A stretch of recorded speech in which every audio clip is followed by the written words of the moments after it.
All right, we are active. Welcome back to another episode of Whiskey. And Real estate. This time we got you guys on the couch and we haven't poured up anything yet, and that is because on the Tone Travels, I actually picked up a gift at one of the coolest destinations I've been to. You guys are going to have to share it. Please don't break it. oh, What was the coolest? Pittsburgh? You'll see actually when you open the gift. Pittsburgh. Yeah, close. I know it wasn't Philly. Hell no. Just like it's not Columbus, Ohio. Yeah, so I've been quite a few places in the last 2 months. Just got back from LA, did Miami the week before, did Boston, Syracuse, Pittsburgh, Philadelphia. And this gift comes from, what's it say? Niagara Falls. Yes. We traveled quite a bit to get that for you. Yeah. And also I found out today that Jay Lim has thrown away our old glasses. So ironically enough, I was buying you a glass anyway. It might have to stay here. I don't know. Hey, that's okay. Show the camera. Giver. What did you say? No, I don't, it's yours. Only you can use that glass. Man, I don't trust nobody. She called me an Indian giver. I prefer that over reneging, because if I renege, then that makes me we won't say that on this podcast. Do we need to go back to whiskey and real estate? Yeah. Oh Lord. So yeah, the first pour into the new glass all the way from Niagara Falls, the US side. I do have to ask, have you been? No, I have not. It is on my bucket list. It is definitely a bucket. Well, I would say honestly, I didn't think I'd ever go. Like it, I don't know. It just, my life has been crazy. Like a lot of things that I never expected. Make a what? On the drinky drink. Oh, I'm fine. Thank you. She could take a sip out the new glass. Yeah, I'm practicing. But yeah, I never thought I'd get to go, and now I definitely have to go back. I went on the U.S. side, so through Niagara Falls, New York. I didn't know it was a whole tourist town. Oh, yeah. And everyone says the Canada side is much better, so I definitely recommend going and taking the kids for sure. So Yeah, I'll no. definitely be back. They gotta see it. What you mean, no? So- that was the quickest no. So this is where me and her differ, is because I'm one of those, let's family travel. Yeah, for sure. She's like, I don't want anyone going where I'm going. They don't deserve what I do. Oh! No, it's completely different. Like they can't even go somewhere when we're driving and act right. Like it's always they complain about everything, and it's like, no, you're not gonna ruin my vacation. You gotta stay where you're at. It is a beautiful place, and it would suck that by the time you get there, you hate each other. Yeah, my folks have been there and they loved it. It's so amazing. Like definitely the best site that I've seen in the last 2 months, and again, somewhere I never thought I'd go in life. So I can't even say it's been on my bucket list now. Like I have to go back with the kids, but I do recommend maybe a trip that's just you two as well. Yeah. So You can take our kids. you take your kids and ours. Nope. I also want to enjoy it. Well, cheers. What are we sipping on today? I brought two today because we got to get these out of the collection because they're two of my favorites. Mm-hmm. And I figured on this episode, we're going to give kind of a re-intro of what we do. I like it. And why they need to be paying attention to our podcast, what we got coming up. And there's been so much stuff in the market that we'll get into that really, July is usually one of the slowest months of the year. So we'll get into that. So today, I brought my two favorites. 1792. Hey, shout out to the camera. Any of them. Yeah, I need to pop that out. So 1792, one of my favorites. It's a small batch. Comes right from the same makers and same area that Woodford Reserve comes from. Okay. And so 1792 is how long they've been serving whiskey, since 1792. Wow. So that's where that came in. So, I'll read it right off here. So name in honor of the Kentucky joined the United States. So this is the year of 1792 is when they joined, and they made a small batch bourbon from a marriage of a few select barrels carefully chosen by the master distillery. So it's a refined bourbon, elevates Kentucky. And so Kentucky came into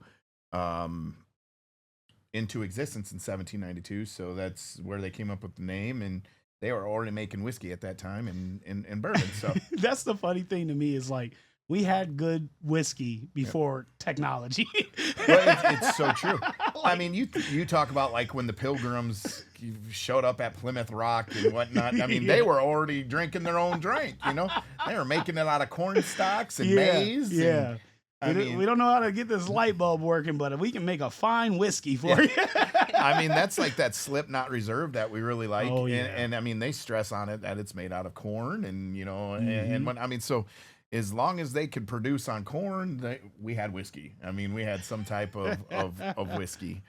So well, cheers to that. 1792. Yep. And then Woodford Reserve was Playboy Whiskey of the Year for many, many years. So that's still one of my favorites, if not my favorite. Woo. That is not bad. I definitely expected something less tasteful. No, 1792 smooth. You can't burn it. Yeah. I mean, we drank it straight, so I mean, you can't burn a drink with it. But so going into that, I got Casa Amor obviously on my hat, so one of our sponsors as well. Tequila Bob, shout out to Tequila Bob. He's contributed to your shows, my shows, and so kind of letting y'all know what we are and who we are. So obviously my name's Lucas. I've been selling real estate for 15 years. I was doing lending before that for 12 to 13 years. So I mean, you combine the two together, and that's 25 plus years of knowledge that comes into the real estate market in some form or fashion, and helping people buy, sell, even when it comes to just their financial backings as well. And we also own a property management company that has 400 some odd doors, and it's always growing, and then it shrinks, and then it grows, and then it shrinks, because that's the life of property management. You can't keep everyone happy. Yeah. We created this podcast, 2 years ago now? Yeah, it's been a minute. Yeah, 2 years. Yeah, 2 years ago, and we're probably on season 7, if I remember right. Yeah. So the growth and expansion of what we're doing is kind of our goal. Our goal is to kind of give a entertaining yet very knowledgeable how to become a realtor, how to learn real estate, how to buy real estate, how to sell real estate, all the ins and outs of being an investor and property management. And we'll continue to grow on that. I mean, that's where we're going to go. I mean, every transaction's different. So the more experiences that we've had, over the 15 years, we've probably sold, if we average, anywhere between 15, 20 million a year over, you do that over 15 years, I don't know. And we average probably close to 100 and some odd transactions a year. When Jeremy and I were rolling for 13 years, we did 362 transactions in a year out of 365 days. So, we've seen it all. And then you do a whole nother 500 lease signings a year, probably on the other side of it. So you get to see the rental side. There's no one in this community, in this market, in the Midwest, I would put my name next to that does more transactions. That is some form of some fashion of real estate, whether it's buying on contract, whether it's finding creative financing deals, whether it's just straight up helping first-time home buyers, whether existing clients, or people that are just learning the process of wanting to become a real estate agent or an investor as well. So, that's kind of why our basis of starting this podcast was, and it's kind of elevated and it's grown since then. So it's been very cool. And then over the years, obviously, Tone's had his growth and hit some milestones, and some of those bucket list items that you're like never would happen type things happening. So, Tone, give me your thought on why we do this podcast, what we do, and So, and just gonna piggyback off what you're saying, like it's about educating, it's about leaving a legacy. Putting the information out there so it's available to everyone. You're very transparent. The two businesses, so the real estate, Burrington Real Estate, K&K Realty, and then AMMT Property Management. So shout out to those. And then I'm Tone the Boss, artist, DJ, currently podcaster. I wear a lot of hats, and during the course of this, not only have I got a passion to learning about real estate, I took some classes. I still need to pass the test. Yep. He's done with his real estate classes. He just needs to do his testing. Got to make time. But, you know, even over the course of 2 years, like you've got to see some amazing milestones in my life that I never thought would happen. In the last couple months, I've traveled over 14 states and either performed. I got to work for Sega last week. Like everybody, Genesis, yes, dude, Sonic. Like, right. You know, I'm living literally my best life that I never imagined and having a blast while doing it. And podcasts are about kind of documenting those moments, the ups, the downs, the goods, the bads. But it's the one place where we can come together where we're not distracted by our phones. We're not, you know, even though we're still talking business, Monica gave him a look when I said that, but no, he's amazing with how busy and how often our phones are blowing up to be able to take this time to dedicate to giving back, to educating, and to laugh, you know, to sit down and sit back and have a drink of whiskey and try something new and fun.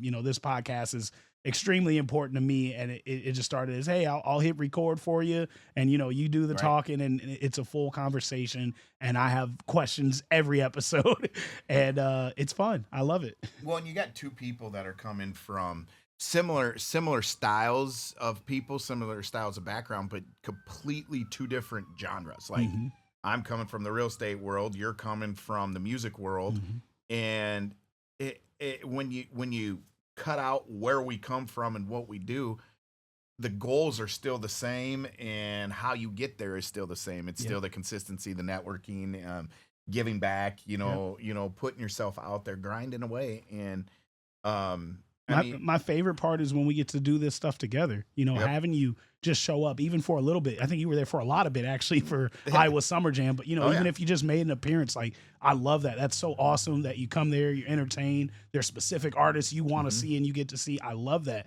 But then we do something like the Christmas event. You know, I got to do a prom at the gym. We, you know, Mother's Day events, like that kind of stuff where we collaborate, you know, and find a way to mix it all together. That's the whiskey and the real estate. It is. It's definitely that small batch that we love, of the bourbon side of it, because you got to think our small batch is turning into such a large thing because our networking that we've done amongst each other, just that's helped your business and that's helped my business, and you know, helped your family with, you know, the essence side of everything. And then I mean, it's just it's crazy how the circle we keep building gets bigger and bigger, but it all comes back in a circle. It's not just a tree limb just hanging out there. It is definitely a circle. Everyone's giving and trying to see each other growth and the success. And I mean, and that is a huge thing of real estate, and that's what a huge battle that we're getting into. When we start talking about the market, we'll get into it as well. But we also want to get Monica's input of, what do you think these last 2 years have been like? She shook her head no immediately. Of whiskey and real estate, and you know, where's life's taking us? You came in about year 2, right? Yeah, it probably was about a year of us doing it, because it's been a year since you've been coming to the pod.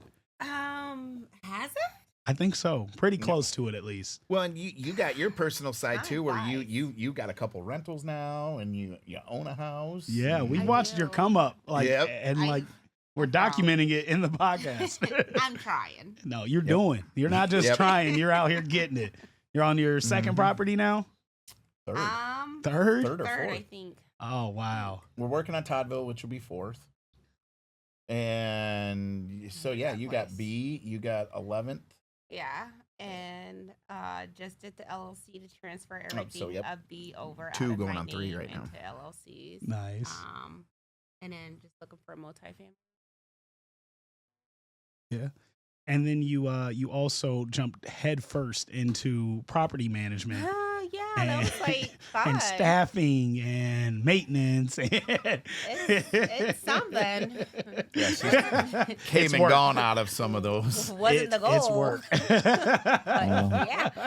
Well, I came and left out of some of those for very good reasons. And it's challenging. It has its days. I mean, I'm still, unfortunately, maintenance in a way. I'm still like the property coordinator, though I'm not the property coordinator. So it's fun. Mixing business interesting. with family It's gets horrible. very. She said horrible. I was trying to be so. It gets very difficult. She's like, it's horrible. It's horrible. I will not. It's I not will not recommended. It's advise not it, for the no. weak. It's definitely not, because then it comes over when you're trying to do business, and then once you in that business, then everything becomes personal, and then And you probably take it home with you. no, they take it home with them. Manika's always great. I'm not al- No, I'm always I'm great. not I never always take great. anything home. I'm come not on. always great. Okay. Golly. If I do take it home, I'm taking it home. I'm gonna do my complaining. I'm gonna do my. But You get it you out. guys get to the point where they want to hold on to it for a very long time. It's like, dude, let it go. That was like a month ago, probably. And at this point, it's like, oh, that was like a year ago. Like, you're okay. Oh, Lucas just smiles and nods now. Well, it's funny. Pick We your just had battles. this talk about, everything would be all right if you just had a little bit of empathy towards somebody or a care. Yeah. And unless she cares, she don't care. I mean, I mean, that's not true. I can't help my facial expressions. They're there. I just had this conversation with one of my business partners about the difference between us. And we're definitely best friends at this point. But he's a person that he cares more about just being honest than having the empathy towards somebody.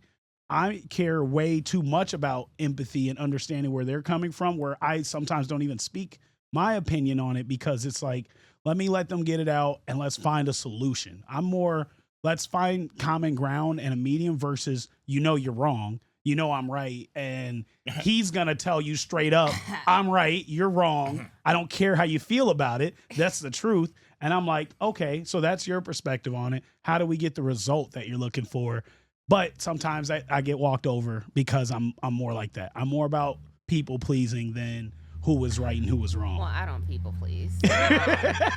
Thanks for keeping it on it.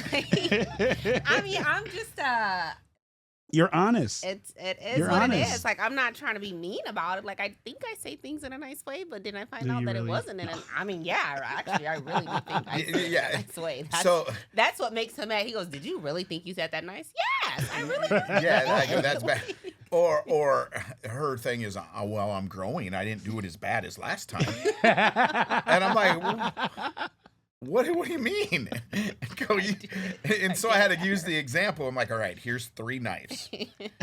You can bury this one in the middle of my back, through my heart, and into the middle of my back.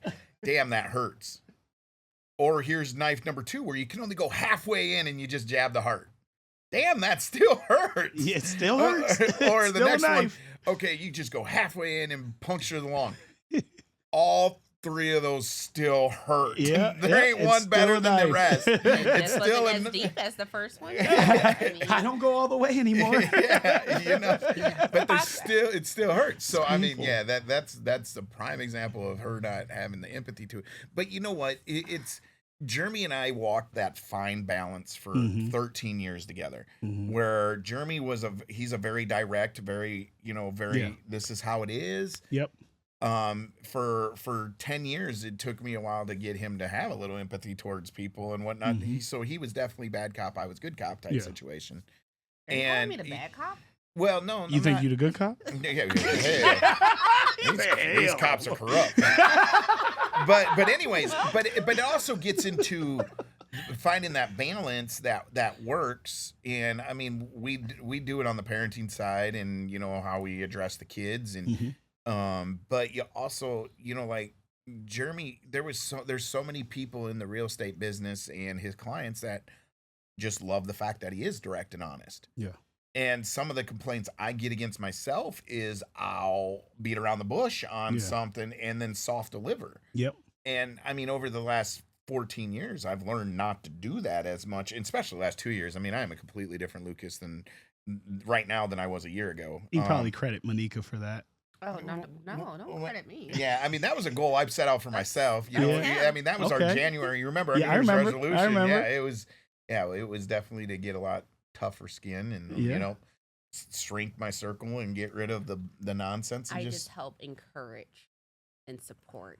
I feel like you always have his best interests at heart, even when he doesn't. And to me, somebody even just like me, like I don't always care about my best interest. I want anybody that interacts with me to have the best experience possible. Mm-hmm. But that also means I don't care about my experience. And the reason behind that is I have so much good going on, so many positive experiences that I want the people around me to just have that at least once. Right. You know, at least the time they had with me was a good experience. Mm-hmm. But whether I'm enjoying it or not, I'll have plenty more. So I don't care. But with a strong partner like you are to him, you're like, you're going to enjoy yourself too, or this is going to be good to you, or they're going to treat you right. Like you're not going for that. And I respect you for You're that. going to have respect, and Mhm. you're going to treat him the way that he deserves to be treated. And if you got a problem with it, then we got a problem. Yep. I respect and love that about you.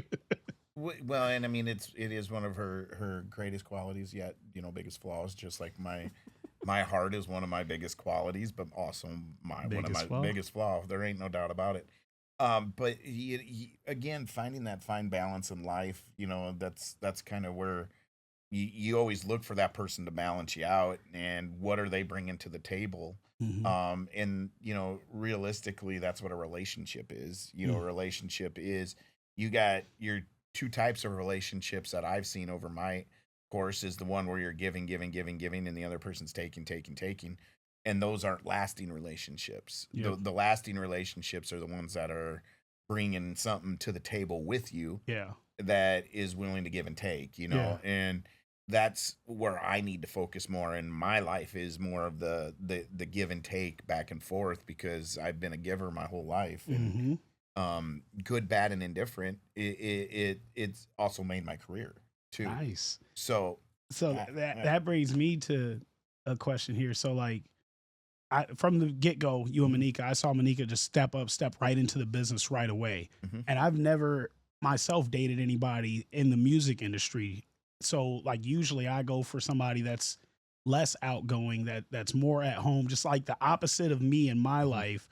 But that hasn't worked out for me, because they're like, you're gone too much. You're too busy for me. Yeah. You don't pay enough attention to me. And I do feel bad, but it's like, you see what I'm doing. I'm very social media active. Like, you see how much I'm working, where I'm at, and all that stuff that I got going on. And, but it's just, honestly, it's been difficult to have a long lasting relationship outside of my marriage, that these people understand what I'm doing. Nobody's actually stepped up, like, let me jump in with you. Let me make your life easier. And you have that. I mean, what would be your advice for me or other people when it comes to that? Because I know both of you have stated that it is hard mixing family and business, but you've got to love and respect the fact that she just stepped right up and joined in head first. Well, having a teammate was something that I definitely was looking for in life. I wasn't necessarily looking, when me and her met each other, we weren't looking for relationships, nothing like that. I mean, it was, how it evolved is just, I mean, God's will on a lot of it. So, you know, having a teammate is something that I always said, if I was ever going to make a next step in my life, that I was going to do it with a teammate. I wasn't going to do it on my own. Right.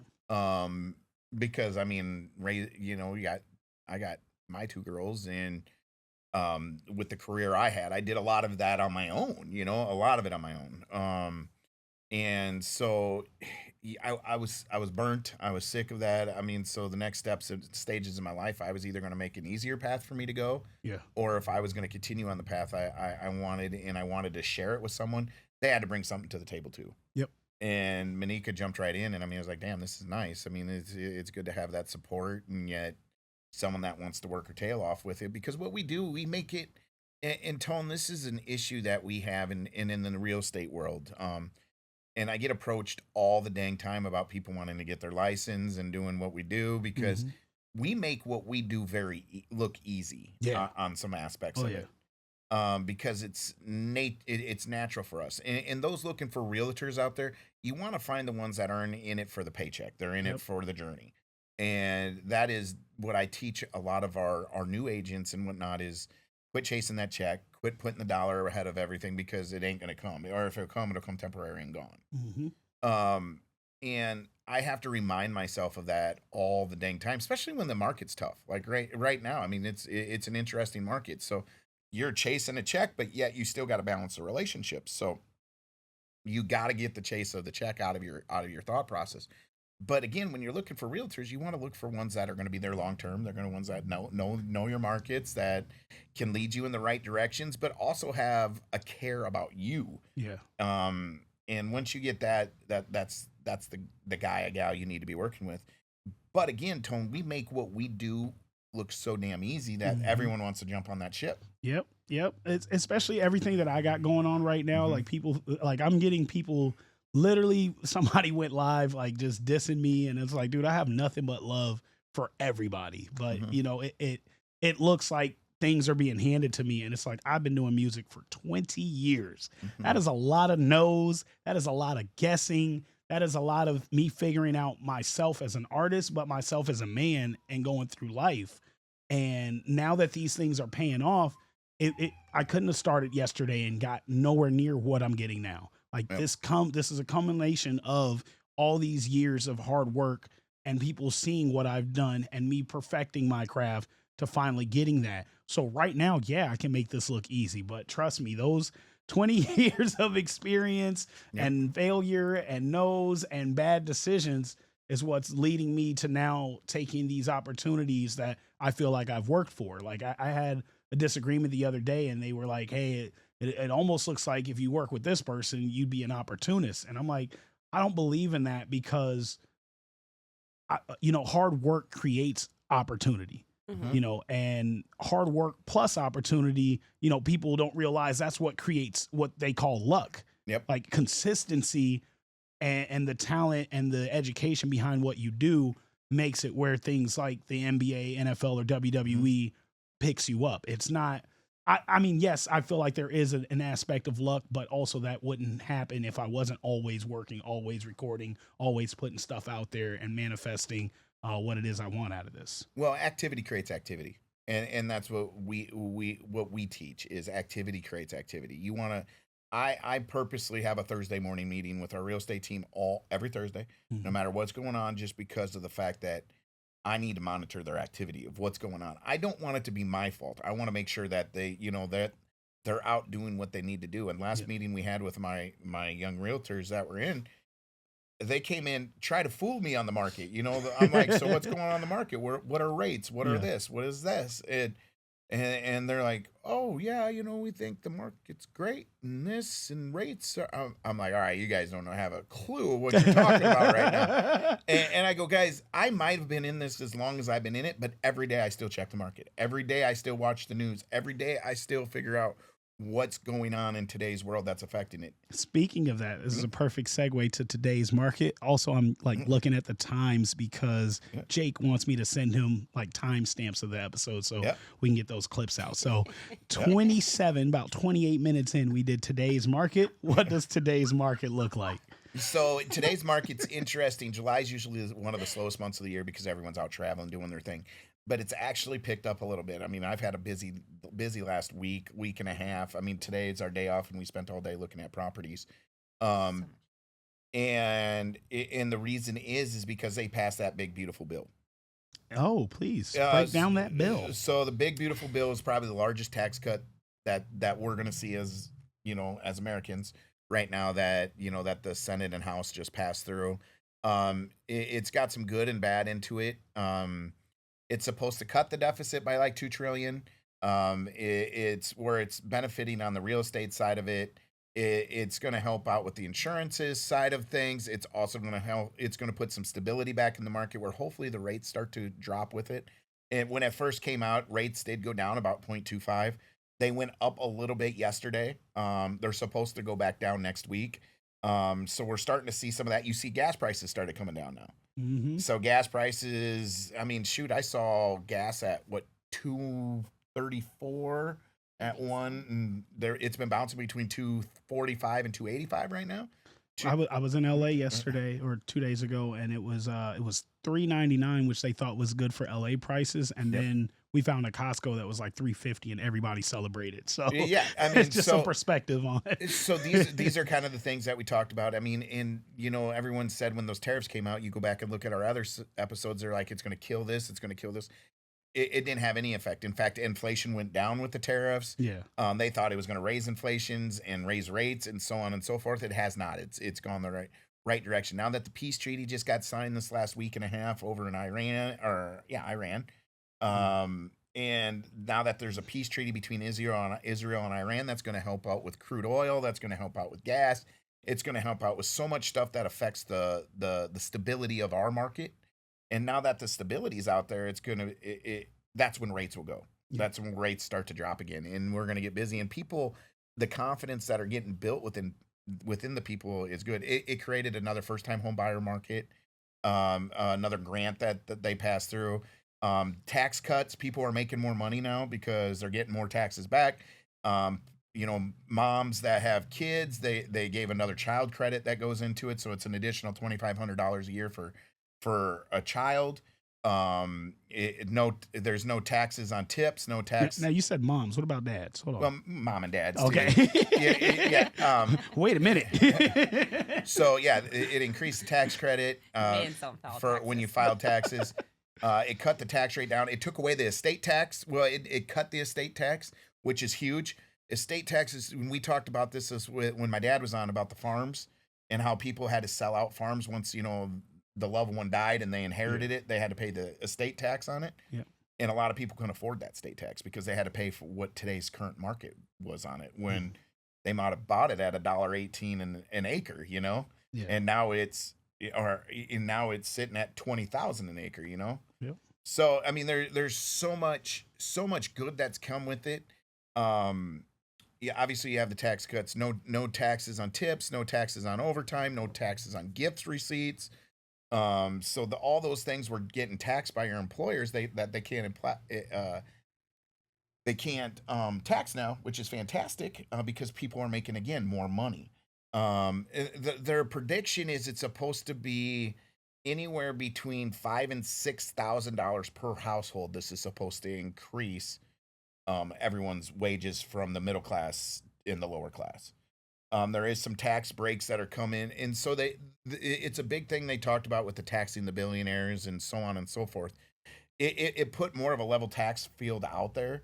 And if you raise the taxes on the billionaires, which they did a little bit, you got to understand who creates all the employment. So the billionaires are the one employing most of our economy. America. America. I mean, the billionaires are. And so you raise the taxes on them, or you raise minimum wage like some of the people we're talking about raising minimum wage to $20 to $35 an hour. That's crazy. Mm-hmm. That's what the Democrats wanted to do on that stuff. And if you did that, that was how they were going to make up some of the tax break. And I'm telling you, it would have shattered the economy. Watch out, New York, if that gentleman that's running on the Democrat side becomes the mayor of New York. I mean, the stuff he's proposing is crazy, and it'll kill the real estate market. That's the other thing too. Like, all right, they raised the minimum wage to something like $25 an hour. Obviously, the price of consumption of everything is going to go up at that point. Everything. We have never seen that go back down. Right. We have seen minimum wage fluctuate, or just the cost of living go up, as well as the cost of everything. So then minimum wage, it sounds great, but you don't think about the other things that's going to be affected. It's not just the people that's working for minimum wage that sees that. It's also the company. It's also the places that you buy products from. They're like, so then we can go up on this. We can go up on that. We can, I remember going to New York almost a decade ago, and my friends that smoke cigarettes, and shout out to Chuck, who's actually been off cigarettes for almost a month now. But I remember him specifically going to a stand, and it was like $18, and he's like, "Oh no, I just wanted one pack, not a carton." And he's like, "Oh no, that's the price here in New York." And it's like, you raise the minimum wage, they're gonna raise prices of everything to the point that you don't benefit from it. Yep. So you got to think about that. Like, everybody looks at these billionaires or the company owners as the bad guy, but it's like our prices also went up. Our taxes are being affected even more. Yes, we can raise your minimum wage, but when everything goes up anyway, it means nothing. Well, and so with going on with the real estate world of it is, I mean, you raise property taxes, you raise values of properties, then it gets, your first-time home buyers are having a really tough time buying houses. So a lot of the cuts that they made out there and a lot of the tax breaks that are going to be to the benefit of the American people to help them stimulate the economy, and with them stimulating the economy, obviously it's going to stimulate the real estate market too. So it's what we see right now and where we are 30 days from now is going to be two different worlds. It's going to be crazy. The real estate market's going to get crazy in 30 days. That's my prediction. That means I'm going to have a lot of work to do. Yes. That's good. But with that being said, realtors really need to start positioning themselves to get ready for it, and sellers need to get ready to position themselves, and so do the buyers. So the pre-approval process still is the number one thing that these people need to worry about. Right now, if the right house comes on the market, it is sold immediately. I mean, we had a house come on at $300,000. It was priced right. We had multiple offers. It sold the very first day on the market. Now we have a house that's sitting at like $278. Mm-hmm. Might be a little high priced, and it's just sitting. How long has it been sitting? It's been sitting for 20 days now. And normally, if it doesn't sound like that long, it's not. Long. I mean, I know that you guys can sell in a day and a week, but the foot activity is telling you if it's overpriced.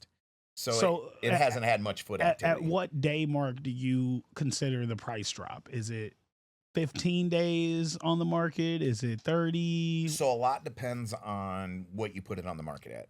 So like this property right here, I told the gentleman where it should be, where it should sell, where it is. He went 13,000 over that.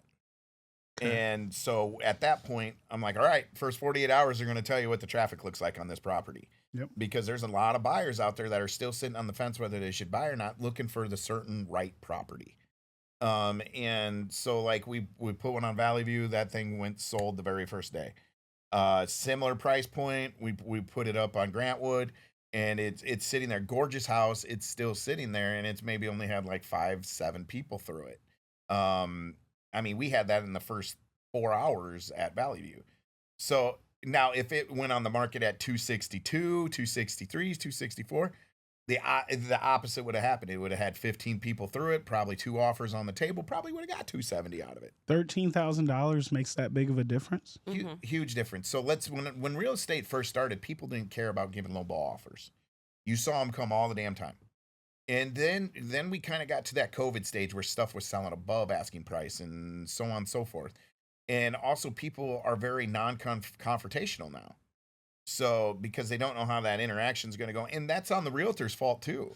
So if they see something that's overpriced, they'd rather not walk through it. They'd rather not just put an offer out there, no matter what they're thinking. Those people are few and far between. And so like one of my favorite investors and my bigger investor, it's hard for me to explain to me. He goes, if I listed at this, they're still going to bring me offers in at this. I'm like, no, they won't. Yeah. I go, they won't. They'll just bypass it right away because they're afraid to piss people off. Damn. Us old school realtors, we understand the game, and we'll be like, okay, you know what? Price it up $10K, you price and then it up, you'll get the number you actually want. Exactly. But now people these days are, if it should be 265 and it's at 278, they're not coming in at a 265 offer. Well, also I'd imagine technology. If I put in Zillow, 200,000 to 250, you're not coming up. Right. Because you're 251, let alone 268. Yeah. So that can hurt you. It does. And people are educated these days. I mean, the internet tells you so much, whether it's accurate or not, it's still giving you some type of data reading. I wonder if I could chat GPT a house. Like, hey, chat GPT, what is this house actually worth with this, that? Also, we did an inspection. What's the lowest offer I can make and what's it worth? I think that'd be genius. I guarantee it works, and I don't want anyone to take that advice. Call your realtor. Call your realtor. Let your realtor figure that out for you. Now, realtors, we need to learn chat GPT. Yes. Yeah, and AI. I mean, it's taking over this world right now. AI and chat GTP or whatever. GPT can't even say it. He hates it so much. Yeah, he can't Lord, even say it. It takes away the grind of what we do, and I'm still a grinder. I'm still the guy that does spreadsheets. I don't think it's as accurate. I know a lot of its research is a little bit behind off old data. So I think you still got a job and a role for sure for a while. But it definitely can help. You want to word things very nice. That's where it benefits Manika's world. So I would never think about it in Lucas's world. But in Manika's world, she thinks about how she can word things nicely. my world is how do I make sure I don't have grammar errors and everything all over? Yep. Rewrite this email so it's appropriate and professional. I use it a lot. You can tell when I use it. Yep. Oh my God, especially if you email me the same thing over and over. As stated in previous emails. I've done it before. Oh my God, they'll call Lucas right away. They're like, oh my God. What is wrong with her? Why is she? Yeah, I'm like, I explained it 3 times. That's awesome. It's right there. Go back and read it. But continuing on with our current market, we're starting to see some of the ripple effects that have came over the last 2 years, like full circle. And we talked about it on previous episodes, how we're going to start seeing foreclosures, how we're going to start seeing short sales, how we're going to start seeing some companies shut down. Yeah. We're seeing it across the board right now. Yeah. So the house that I'll be walking tomorrow, the house that I just walked this weekend, the deal we got into last week, they were all tipping and borderline. And the one TT had about 3 weeks ago, they're all foreclosure, short sales, so on and so forth. So they're starting to come. So investors beware, because properties are starting to come back on the market that are running really tight. So short sales, people can't afford those arms that have gone into 30-year rates that went from 3% to 6%. Payments are up, so they're just deciding not to make the payments. I mean, there's a lot of I've seen an abundance over the last 2 weeks of short sales and foreclosures that I'm seeing out there. And if you look at the sheriff's sales list, it's about, I would say, almost twice as long as it was a month ago. Okay. So everything we talked about that we said that was going to happen is happening. It's happening right before our eyes right now. Are we still more commercial properties than residential? Yes. So Cedar Rapids had 333 properties on the market, residentials, and 487 commercial. So, oh man. So there's still 150, slot gap in between there. So yeah, it's still. Now, inventory overall in the corridor, it's at 1,200 and some odd today. Yeah. So, you got to think we've had them at where it's 1,100 and 1,000 and 980, I think was like towards one of our 3 podcasts ago. So, inventory is picking up, but the only reason inventory is picking up is because there's still a lot of people on the fence that are like, why do I want to leave a 3% rate to a 6% rate?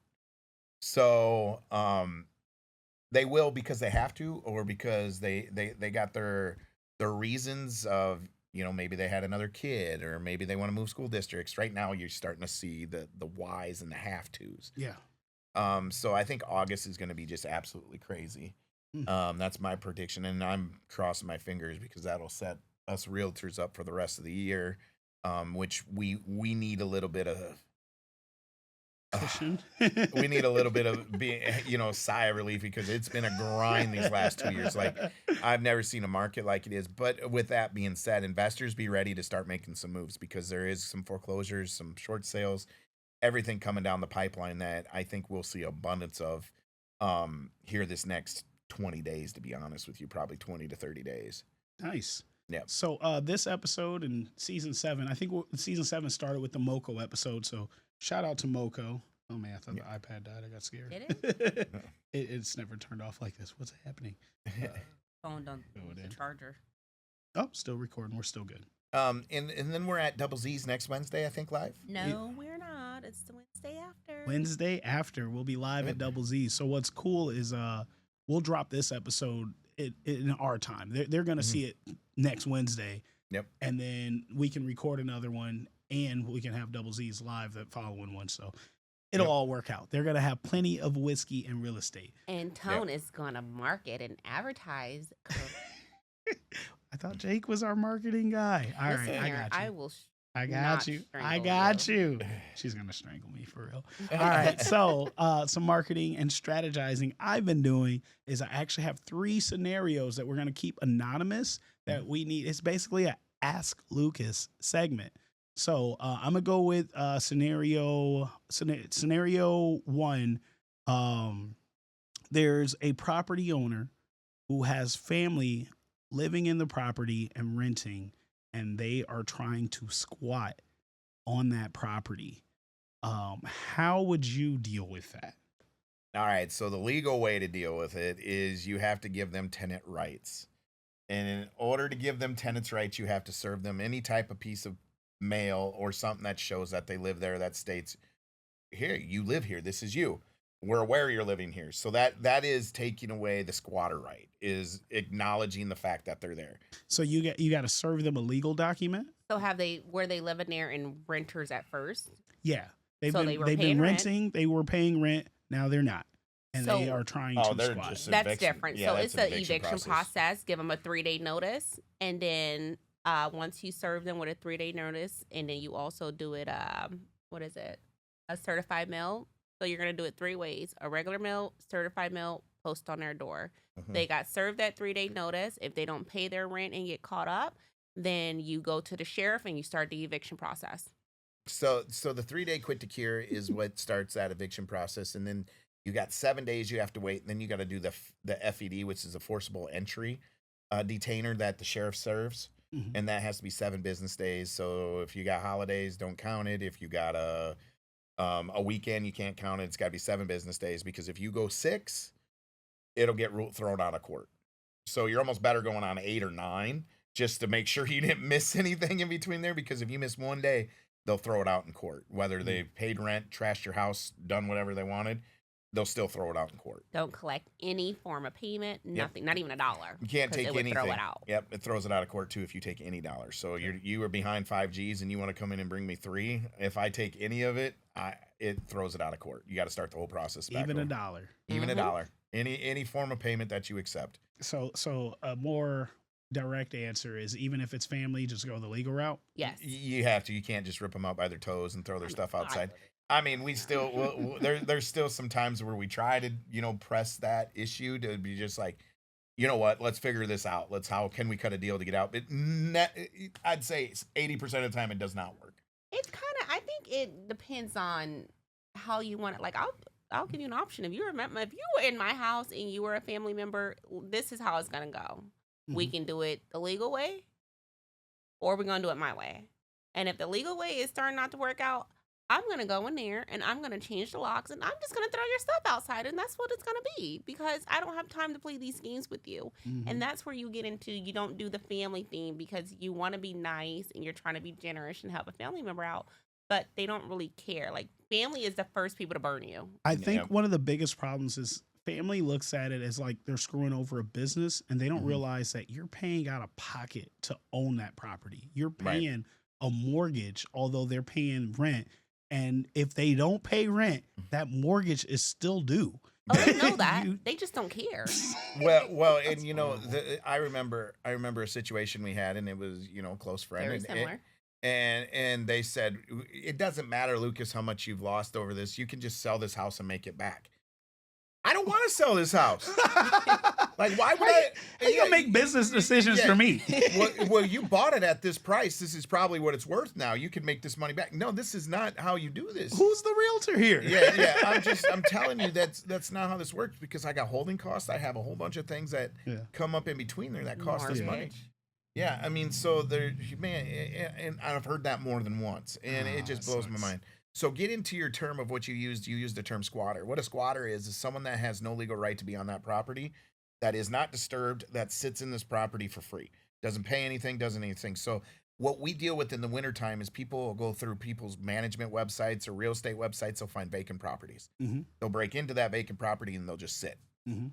That's a squatter. That's called a squatter. Okay. So legal rights on that is what I was talking about. You got to serve them a piece of paper, give them tenant rights. You have to give them right of tenancy, and then you. So that's not in the deposit or the original agreement. No, so that's the eviction process. Everything you're talking about, you have an agreement on. If you just show up, you can come to one of my houses. Tone said, "Screw Lucas, I'm gonna go sit in his house. Yeah. That's mine now. Okay. This is my house. That's where squatter rights is, because we never had an agreement. I can't rent from you and then become a squatter. A squatter No. is somebody that's basically breaking and entering, Yes. and then they've been there for so long that they obtain these weird legal rights. Yes. But They if- just have to move one thing in and they can claim squatters. Okay. One now, chair. Now, what if you evict somebody and they don't leave? So that's where that's the eviction process is, because once you get through that FED process is 7 days, and then it usually takes another 6 days to get what they call a WRIT. It's a writ. Mm-hmm. That writ, a sheriff pulls up with you. They break the door in, put all your stuff outside.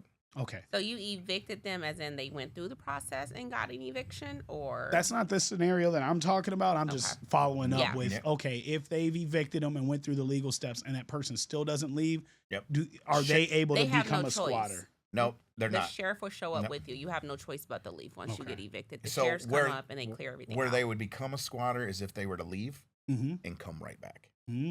Now they're a squatter because they've been evicted from the property. Their stuff's been moved to the curb from the property. Now they come back. And I think it has to be like 30 days or something like that. No, because we just dealt with this.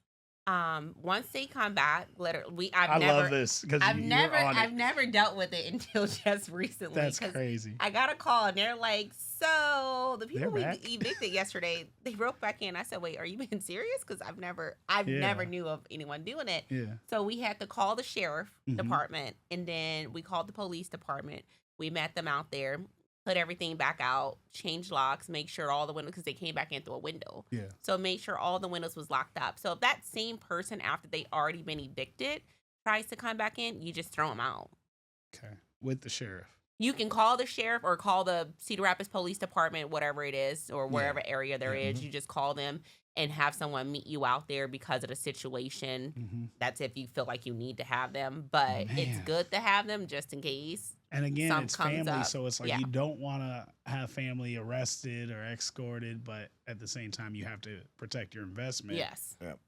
Dang. All right. Yeah. I think that pretty much covers scenario one. And that was more of a darker one. I think the next two are good. So scenario two, I'm working with a makeup artist who is looking for a place that is affordable to have like trial makeup sessions for like brides and you know, the bridesmaids and so forth.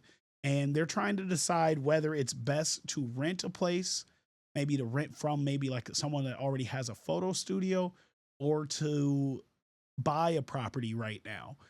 If they buy like a studio property, you know, they would only be in there maybe on weekends because they work a full 9 to 5 Monday through Friday. So let's say Saturday, Sunday they work, they make $300 to $500 a weekend. So we're looking at up to $2,000 a month on income. What should they be looking for? Do you recommend renting, buying, and then what price range is realistic in Cedar Rapids or Marion? So that's a tricky one. So I always if you can buy it because you got an asset. You got an income generating asset that you know, if it's a short-term deal type situation and they're only going to be using this for maybe the next year, and then they know they're going to expand, then lease something. Then they should lease something. But if it's something that they know they're going to be doing this field for the next 10 years, buy the building. They want to replace their regular income with this at some point. Yeah, so you force yourself to make yourself some income. Buy it, lease it back. Buy it personally if you can. Lease it back to you through the business, or buy it through the business and lease it back to you through into your personal name. One of the two. And this is something going back to one of our previous episodes when we were talking about all the LLCs and stuff. So you're saying it's best to buy through the LLC? You can buy through the LLC and then lease it back to a different LLC, or lease it back to you personally, because then it becomes an expense. You can write off the expense on a lot of things. But also with her having the ability to buy it, she could then lease it when she's not using it as well. He, she, whatever's going on. Yeah. Which is actually great. Really. And of course you're going to give a great response. This is what you do. But like, you know, I was pitching to her to find maybe a photography studio and you rent from them. But I was like, depending on what they charge you, you may end up paying their whole mortgage or whatnot. But now you're saying maybe she rents it out during those days that she's not there. Yep.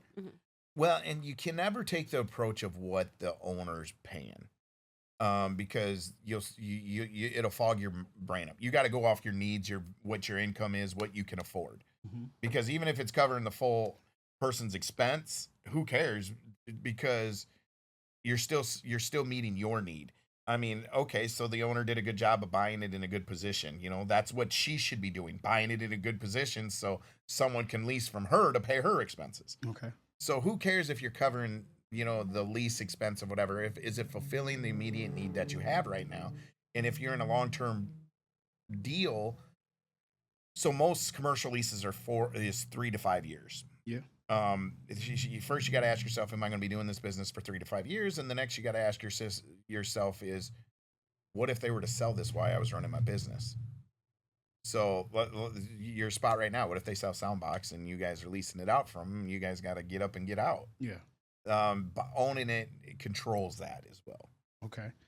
What are the pros and cons to her renting a spot?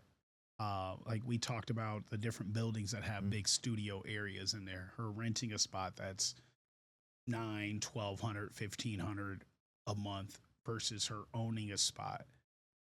Talk about pros and cons for that. And again, she's only going to work weekends. So liability standpoint is the pros and cons in her situation.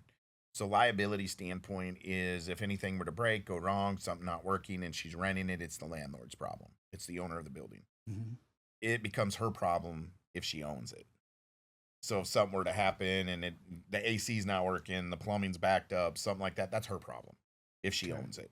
So the pro is to leasing is it's someone else's, you got a landlord's issue. The con to that is if the landlord would ever sell it out from you, you can't control that end of it. Another pro to it is it's temporary. I mean, it's a temporary spot. If she ever needed to break a lease, get up out of a lease, she's not getting foreclosed on and there's no mortgage. It's a startup. So she's been doing it for years, but now it would be like her basically building it to replace her steady income. So with it being a kind of her taking a chance with it, should she start with the lease and then buy? Because I don't feel like her first property she's going to be super attached to. Well, the kicker to that is what her lease would look like. If her lease allows her to sublease it out when she's not using it, and where she can generate the income to make up her lease, so that would be a pro on the renting side, on the lease side, but not a lot of leases allow that to happen. Right. So the benefit is if she's truly trying to become an investor and trying to be a business owner, so on and so forth, her goal is to get assets and have the asset pay for itself. Yep. So that's the overall goal of an investor is, having an asset that's going to be an appreciable asset that's going to grow and pay for itself. Yep. So if the income she's generating is paying for the mortgage and she could lease it out when she's not using it, which is another income source that's coming back to it, it's now profiting itself, which you cannot do in a lease standpoint. Yeah. So you're not gaining appreciation, you're not gaining an asset, you're not having the opportunity to generate more income than what she is, because she could shut down for a month, but if she hasn't rented for a month, she didn't lose any of that income. Mm-hmm. So that's the pro of buying. Okay. So a lot depends on what her goal is. I mean, if her goal is truly to replace her income and get out of that 9 to 5 or whatever you're talking about, then she should try owning it because it's going to force her to do it, but also gives her an asset tool that she could rent out or lease to someone else if it doesn't work for her. Yeah. And makes up that income. I love it. So those are some of the pros and cons on it. All right, we're gonna close out with one last question. You actually know this person, but we'll keep it anonymous for this segment. There's a young fella. I actually introduced you to him, but we'll leave it at that. Mm-hmm. He has no credit. He's looking to move to Cedar Rapids. Yep. He did not believe that he could own a property yet. Basically, just talk to him about how this process works and how not just a realtor, but like you specifically can help him get his first property and why he should own instead of rent. So getting into this and learning it is getting with the right team and the right realtor and the right banker.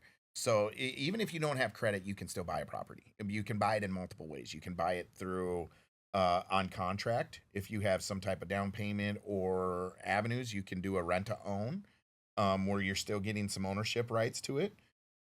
Or a banker has certain types of loans that have DSCR loans and so on and so forth, where these loans they can do no credit and still do the loans depending on what their history looks like and what their income looks like.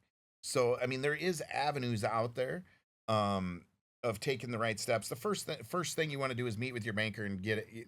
What they can do is also issue like a $1,000 credit card that helps you start building the credit. Mm-hmm. And that will start building what they call trade lines. The minute you can start doing trade lines, but they also have trade line loans where they can use past rent. If you had a good past rental history, they can use that and make it a trade line. If you have a utility bill that you've always paid that's been 12 months or older, they can use that as a trade line. And this was a law that was passed this last year. And you could a Netflix account. You can have a Netflix account that you paid for 12. Stop. Anything that shows like a 12-month history on it that you had a positive thing, they can order that as a trade line, which can also go in towards your credit now these days. Let's go further back then. Let's go to he's never had anything in his own name. He's always lived with his parents. Cosigner. That's all it takes. Yep, he's probably going to need a cosigner. The cosigner is going to have the equal responsibility. Now, that cosigner only needs to be there for 6 to 10 months, depending on the... You answered that like Jeopardy. What is a cosigner? Yeah. but it's true. That was good. We'll have to do that at some point. Whiskey, real estate, Jeopardy. Well, and I love Jeopardy. I'm a Jeopardy We're going to do a whole episode, I promise. Yeah. So the thing of having the cosigner is the cosigner could be there for a temporary period. It helps you establish the credit. It helps you build the credit. And then it used to be back in the day you had to refi the whole loan to get that cosigner's gone. Now you just sign one document and it releases the rights to them. Okay. So they can just drop off. So a cosigner is never a bad thing to have. It gives stability to the bank. It makes it look stronger to the bank. So if I was a banker and he came in with no credit and he's never had a rental history, never had anything like that, that'd be my first thing is let's find you a cosigner. I want to shout out Jim, and we definitely got to have him. Like I said, I seen him. I'm not going to cut the camera to Manika's face. All right. I seen him at the barbershop, and we chopped it up, and it was awesome. But he helped me own my first property. The first thing he pulled was our credit report. He pulled all our debts. He gave us an exact number. Get me this. I get everything paid. We even, I think, negotiated some stuff down that was outstanding. I remember my ex-wife tripping over something that was forever ago that she knew that she paid, and it's on her credit report. And he's like, I need you to pay this. And she was so unhappy and brought it up every time we met him. Yeah. But like just paying it got us through it, got us the property. We even had to pay those damn highway camera tickets. I don't know if a law changed since then, but we had to pay all of those. And together we had at least 20 of them. But before we could own a property, I used to have a monthly budget for that stuff. But somebody like Jim is somebody that helps us. It helped us get our credit to where exactly it needed to. Our debt to income ratio for a first time property owner. Do they need a Jim, or can they? Like I said, if they have nothing, they've lived with their parents, they have no bills or nothing in their name. Is cosigner just the better option? So Jim Lizarraga is who we're referring to, and he's helped out so many people within the community that never thought they had a chance. Yeah. So me being one of them. Yeah, I mean, there's definitely a need for Jim. Jim can do all types of credit. He can do no credits. He can do a lot. Bad credit. He can help fix it, and he's not charging an extra amount for you to be able to fix the credit. He can sit you down and go, if you do this, this is the effect it'll have on it. It's called live score reading. And he can show you what the effect if you do this and this and that. This is what